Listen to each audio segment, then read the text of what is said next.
পরপর টানা চারবার দেশের মধ্যে সবচেয়ে সুরক্ষিত শহরের শিরোপা পেল তিলোত্তমা।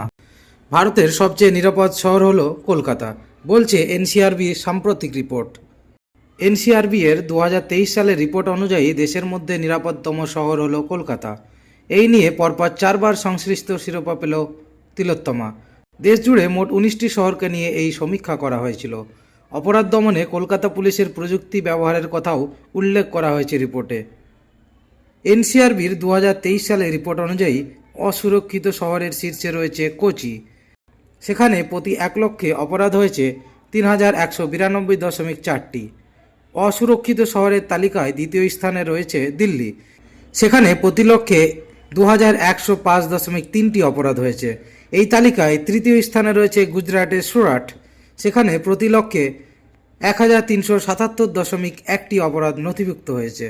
অন্যদিকে সুরক্ষিত শহরের মধ্যে দ্বিতীয় স্থানে রয়েছে হায়দ্রাবাদ। সেখানে প্রতি লক্ষে 332.3টি অপরাধ হয়। এই তালিকায় তৃতীয় স্থানে রয়েছে পুনে। সেখানে প্রতি লক্ষে 337.1টি অপরাধ রেকর্ড হয়েছে বলে জানা গিয়েছে।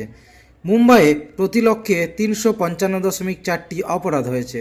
এই নিয়ে পরপর টানা চারবার সুরক্ষিত শহরের তালিকায় প্রথম স্থান দখল করল তিলোত্তমা।